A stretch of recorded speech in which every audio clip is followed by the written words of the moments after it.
Hello there guys and welcome to a new deck profile on the channel today. And because the new Forbidden Light set is not out yet, we're going to be doing this one live, and this is an interesting one guys. It's Tyrantrum Talonflame. Tyrantrum, the new card from Forbidden Light. Going to do 100 damage with Crunch, and then you get to discard an energy from your opponent's active Pokemon. Doesn't sound all that great, but when you combine it with this awesome ability, as long as you have less Pokemon in play, or the same amount as your opponent, you're going to do an extra 60 damage, and you take 30 less damage. Yeah, 30. I couldn't remember if it was 20 or 30. Take 30 less damage from your opponent's Pokemon's attacks, which is absolutely insane. And because Tyrantrum is a fighting type, we get to boost its damage with certain other cards. So we'll start this off with 3 Tyrantrums. Excuse me while I shuffle these around. We're going to start off with 3 Tyrantrums. The nice thing about Tyrantrums is that it's a basic... it's a non-EX, non-GX Pokemon. So you're only taking 1 prize card off this. And because it's going to have that 160 HP, which is essentially 190 with the ability, which we're going to try and take advantage of as much as possible. Really going to be tricky to knock this guy out, and yeah, we're gonna make good use out of this Tyrantrum. Every one of them is going to really count. We're going to play 1 Tyrant. Now, Tyrant is the stage 1 of this line, and it's not great. 90 HP isn't so bad. Crunch for 1 fighting energy, 20 damage. Flip a coin if heads, discard an energy from your opponent's active. Not so bad. And then hammer in 40 damage for 2 energy. We could do better than that, but it's fine. We're just playing it for a little bit extra consistency. And we're going to play 4 copies of Unidentified Fossil. Unidentified Fossil makes this deck very interesting because we're not able to use cards like Bridget to set up. We're not able to use Nest Ball or Brooklet Hill or anything like that. So we have to run 4 of these, make it really interesting as a card. Unidentified Fossil is, of course, a trainer card, but it's a 60 HP Pokemon when you play it from your hand. It's a really weird one. And we're also going to be pairing this thing, as I mentioned earlier, with Talonflame from Steam Siege. Now, what's so awesome about Talonflame is, if you get this card in your hand, you can place this into the active on the first turn of the game, of course. When you draw 7 off the top of your deck, you're really going to be hoping to see a Talonflame there. You can't start Unidentified Fossil. It is an item card after all. And the only other basic Pokemon we play is 2 copies of Fletchling, which is just going to help that Talonflame set up through the game. It's going to be quite important to get Talonflame using its Aero Blitz attack for 1 energy. Going to do 40 damage and then take 2 cards out of your deck, put them into your hand. That's really, really powerful. And we're also going to be combining this with 2 copies of Talonflame Break. Talonflame Break having that 170 HP, and of course it is a fire type as well, which means we're hitting for an alternative weakness. And Flare Blitz is going to do 150 damage for 2 fire energies, and we're going to discard all the fire energy attached to this Pokemon. We'll talk about that a little bit more and how we're going to activate that ability cost. As for the Pokemon, we have 1 more, and that is a Diancie Prism Star. This card was added in the new Forbidden Light set, and it is awesome. Its ability is going to add 20 damage to all of your fighting Pokemon's attacks, as long as this guy's sitting on the bench. And Diamond Rain for 3 energy, 90 damage, and then heal 30 damage from each of your benched Pokemon. Really not that bad an attack. But yeah, that's going to round out our Pokemon line. Next up, we're going to go into the trainers, and we have got some interesting ones here. First off, we're going to play a 4 of Fossil Excavation Map. Now, Fossil Excavation Map has 2 uses to it. The first is to search your deck for an unidentified fossil, essentially a Master Ball for the unidentified fossil card. Put that straight into your hand.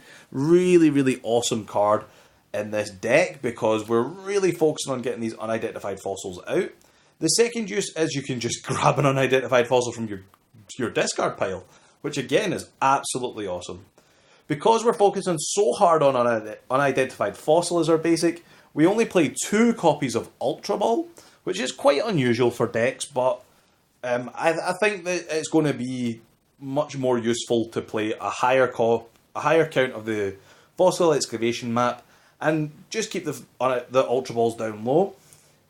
We're going to play 4 Rare Candies. Rare Candy, obviously very, very important in this deck. Going to search that out with the likes of Talonflame and grab our Tyrantrums, or we're going to grab that along with our Tyrantrums, sorry, and evolve up them unidentified fossils with the Rare Candy. Now, going to get onto some recovery cards here, because we're playing such an interesting list and we need a lot of cards to make this work. We are going to play the full 4 copies of Puzzle of Time. Going to really help out the consistency of this deck, allow us to bring cards back from the discard pile. And we're also going to play 1 copy of Super Rod, allowing us to shuffle back the likes of our Tyrantrums and maybe the odd Talonflame break. Will not work with Diancie Prism Star though. And last but not least, for the item cards, we're going to have 3 copies of Choice Band, just allowing us to hit that little bit extra damage. We hit 100 damage vanilla with Tyrantrum, up that with the abilities an extra 60. Again, we up that with Choice Band to 190. Suddenly we're taking knockouts on all the basic GXs.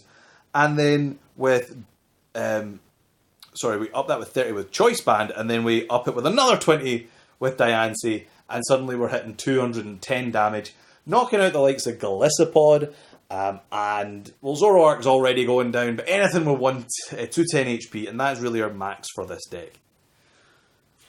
Next, we're going to go on to the supporters, and it's a really basic supporter list, but nice and consistent. We're going to play 4 Cynthia, 4 N, and 4 Professor Sycamore for our draw support. Really going to need to be drawing out cards with this. Going to need to quickly shuffle through our deck and get as many of these fossil Pokemon out as we can early on. Obviously, being considerate about our opponent's bench, we don't want to have too many fossil Pokemon and have that be a hindrance to us, because we do want to be doing that extra damage. But we do need to get into things like Rare Candies, Tyrantrums, Talonflame Breaks, even Diancie Prism. We really need to be searching out these cards. So the full 12 draw supporters is really going to help us do that. And finishing off the supporters, we have 3 copies of Guzma, just allowing us to pick our targets, especially the big GX Pokemon. Last but not least, we've got our energy cards. We've got 10 energy cards here. We have 4 copies of Counter Energy. Counter Energy, when we're behind on prizes, basically counts as double rainbows and can only be attached to non-EX GX Pokemon for that ability to work. And we're going to be looking to attach that to things like Talonflame Break and Tyrantrum, ideally, because that's going to really speed up the energy attachments and allow us to hit our big numbers. We're also going to use 5 basic Fighting Energy, which can, of course, be recycled with the likes of Super Rod and Puzzle of Time. And last but not least, we're going to play 1 Super Boost Energy Prism Star. Super Boost Energy, if we have 3 Stage 2s in play, now bear in mind we're going to ideally be starting with Talonflame, which is a Stage 2, and we're going to then try and get our Tyrantrums up. Super Boost Energy becomes a single attach 4 energy rainbow, any of the any energy you like. So 1 attached to Tyrantrum basically means he's swinging, he's ready to go. We can attach that to Talonflame Break to use his Flare Blitz attack. And yeah, it's absolutely awesome. It really, really helps out this deck. That's it for the list. If you think this looks a little bit familiar, it is very similar to the Rampardos Talonflame list I previously profiled on the channel. However, with Fossil Excavation Map, I really think this can be a better card. We're not worried about flipping heads on order pads. We're not worried about things like that. So that's absolutely awesome. The only drawback I would see is that Tyrantrum does only have the 1 attack for 3 energy, whereas Rampardos had the 1 energy attachment to attack, which might make it a little bit better. However, I do feel as if this will be the superior fossil deck going forward.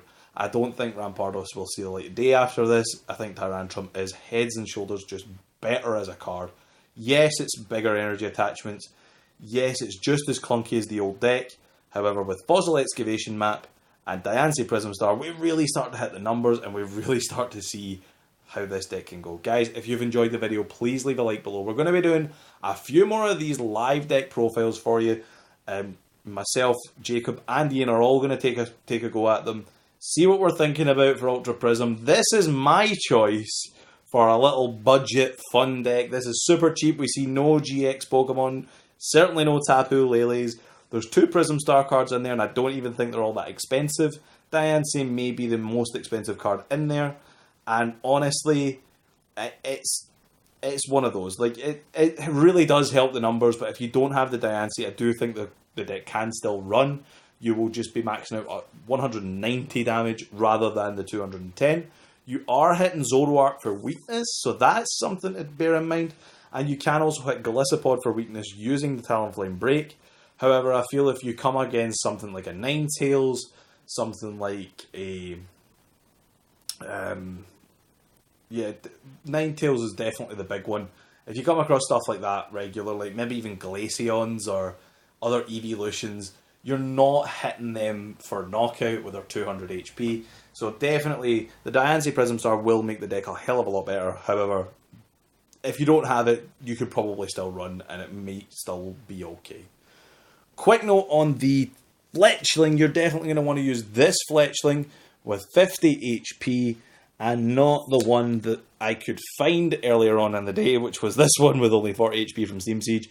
That is jank. We don't want that. However, I did spend a good 10 minutes earlier digging through my bulk looking for Fletchlings, so yeah, definitely bear that in mind. Guys, I hope you've enjoyed the video. I will see you soon. Goodbye.